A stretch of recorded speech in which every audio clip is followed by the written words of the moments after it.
Iran ആക്രമിക്കുമെന്ന് ഇസ്രായേലിനോട് കനത്ത മുന്നറിയിപ്പ് നൽകിയതിന് പിന്നാലെ വലിയ രീതിയിലുള്ള സുരക്ഷാ സന്നാഹങ്ങളാണ് ഇസ്രായേൽ ഒരുക്കിയിട്ടുള്ളത്. ഹൈ അലർട്ട് എന്നുള്ള രീതിയിൽ തന്നെ ഇസ്രായേലിന് ചുറ്റും, പ്രത്യേകിച്ച് ടെല്ലവീവ് അടക്കമുള്ള സ്ഥലങ്ങളിലൊക്കെ ഈ അയൺ ഡോമുകൾ, അതുപോലെ ഈ മിസൈലുകളെ പ്രതിരോധിക്കാനുള്ള മിസൈൽ സംവിധാനങ്ങളൊക്കെ ഒരുക്കി ഏത് നിമിഷവും ആക്രമണം നടന്നാലും അതിനെ നേരിടാനുള്ള ഒരു ശ്രമത്തിലാണ് ഇസ്രായേൽ ഒരു കോട്ട കെട്ടി സംരക്ഷിക്കുക എന്നുള്ള തരത്തിലുള്ള അലേർട്ടാണ് അവിടെ ഉണ്ടായിരിക്കുന്നത്. ആവശ്യമില്ലാതെ പുറത്തിറങ്ങി നടക്കരുത്, അതുപോലെ തന്നെ തുടങ്ങിയിട്ടുള്ള ഒരുപാട് കർശനമായിട്ടുള്ള നിർദ്ദേശങ്ങൾ നൽകിയിട്ടുണ്ട്. ഇപ്പോൾ ഇന്ത്യയിൽ നിന്നുള്ള അവരോട് അങ്ങോട്ട് ഇസ്രായേലിലേക്ക് യാത്ര ചെയ്യരുതെന്നും എയർ ഇന്ത്യയുടെ ഫ്ലൈറ്റുകൾ തന്നെ ടെല്ലവീവിലേക്ക് നിർത്തിവച്ചിരിക്കുന്നു. അതോടൊപ്പം തന്നെ അമേരിക്കയുടെ യുദ്ധവിമാനങ്ങൾ, യുദ്ധക്കപ്പലുകളൊക്കെ ഇസ്രായേലിനെ സംരക്ഷിക്കാൻ വേണ്ടി മൂവ് ചെയ്യുന്നു, അത് ആ തീരത്തേക്ക് നീങ്ങുന്നു എന്നുള്ള തരത്തിലുള്ള വാർത്തകളും വരുന്നുണ്ട്. എന്തായാലും അമേരിക്കയുടെ സ്റ്റേറ്റ് സെക്രട്ടറി ആന്റണി ബ്ലിങ്കൻ തന്നെ പറഞ്ഞു കഴിഞ്ഞു, ഒരു റീജിയണൽ വാർ തുടങ്ങാനുള്ള സാധ്യത അത് നടത്തരുത് എന്ന് പറഞ്ഞുകൊണ്ട് തന്നെ അവർ അതിനുവേണ്ടിയുള്ള ഒരുക്കങ്ങൾ നടത്തുകയാണ്. അമേരിക്കയെ സംബന്ധിച്ചിടത്തോളം ഇസ്രായേലിനെ ഇറാൻ ആക്രമിച്ചാൽ തിരിച്ച് അടിക്കാൻ ഇസ്രായേലിനെ സഹായിക്കുക എന്ന നിലപാടായിരിക്കും അമേരിക്ക സ്വീകരിക്കുന്നത്. കഴിഞ്ഞ ഏതാനും ആഴ്ചകൾക്ക് മുമ്പ് രണ്ട് ഇറാനീസ് ജനറൽമാരെ കൊലപ്പെടുത്തിയിരുന്നു സിറിയയിലെ തലസ്ഥാനമായ ഡമാസ്കസിൽ. അത് ഇസ്രായേലിൻ്റെ വ്യോമസേന നടത്തിയ ആക്രമണത്തിലാണ് 2 ജനറൽമാർ കൊല്ലപ്പെട്ടത്. അതിന് പ്രതികാരമെന്നോണം ഇറാൻ വലിയ രീതിയിൽ 100 കണക്കിന് റോക്കറ്റുകൾ അയച്ചിരുന്നു, മിസൈലുകൾ അയച്ചിരുന്നു, ഡ്രോണുകളും അയച്ചിരുന്നു ഇസ്രായേലിലേക്ക്. പക്ഷേ അതിലെ ഭൂരിപക്ഷവും തടഞ്ഞിട്ടു ഇസ്രായേൽ.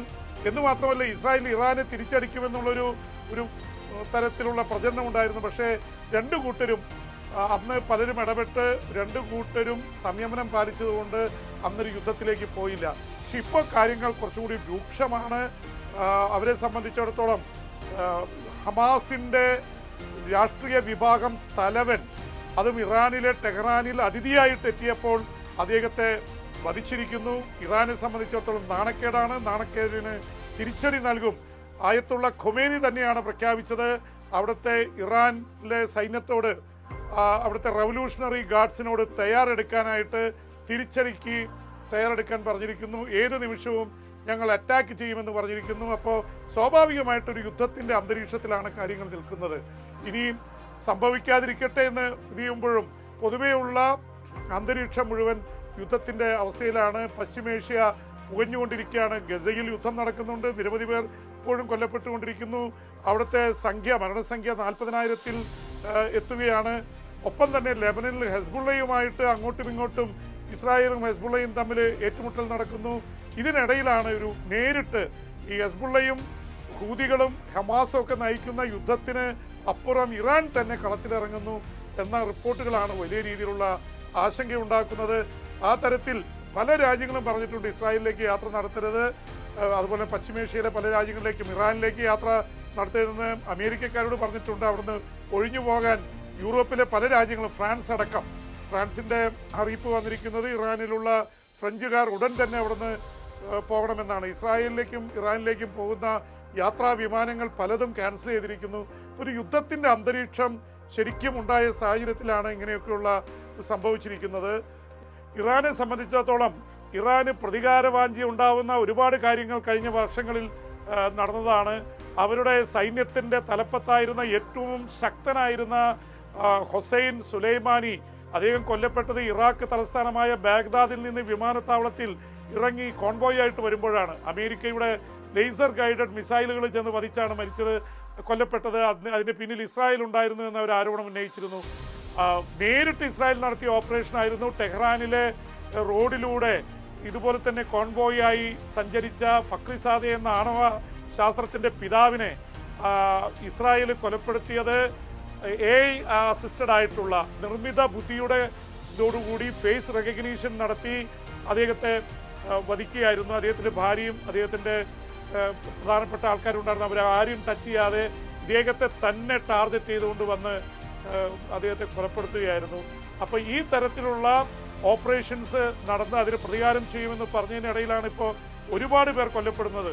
ഹെസ്ബുള്ളയുടെ കമാൻഡർമാർ കൊല്ലപ്പെടുന്നു, ഹമാസിൻ്റെ രാഷ്ട്രീയ വിഭാഗം തലവൻ കൊല്ലപ്പെട്ടു, അതുപോലെ തന്നെ ഹമാസിൻ്റെ സൈന്യത്തിൻ്റെ തലവനായിരുന്ന മുഹമ്മദ് ദിയോഫ് കൊല്ലപ്പെട്ടു. അപ്പോൾ വലിയ ഒരു ഇതിൽ ഈ ഇറാൻ പിന്തുണ നൽകുന്ന സംഘടനകൾക്കൊക്കെ അടിയേൽക്കുന്നു. ഇറാൻ്റെ ഉള്ളിൽ കയറി ഇസ്രായേൽ വളരെ തന്ത്രപരമായിട്ട് ഗസ്റ്റ് ഹൗസിനുള്ളിൽ ബോംബ് നിക്ഷേപിച്ച് AI ജനറേറ്റഡ് ആയിട്ടുള്ള രീതിയിൽ റിമോട്ട് കൺട്രോളിൽ ഈ ഇസ്മായിൽ ഹനിയയെ വധിച്ചു എന്നുള്ളത് അവർക്ക് താങ്ങാവുന്നതിൽ അപ്പുറമാണ്. പക്ഷെ ഇറാന് കാര്യങ്ങൾ അത്ര എളുപ്പമല്ല. കാരണം അവിടുത്തെ ഇറാൻ റവല്യൂഷണറി ഗാർഡ്സിനെയും അതുപോലെ തന്നെ ഇറാൻ്റെ ഭരണകൂടത്തെയും അംഗീകരിക്കാത്ത ആൾക്കാരുടെ എണ്ണം കൂടുകയാണ്. ഭൂരിപക്ഷം ജനതയും അത് അംഗീകരിക്കുന്നില്ല എന്നുള്ളത് ഇസ്രായേലിനറിയാം.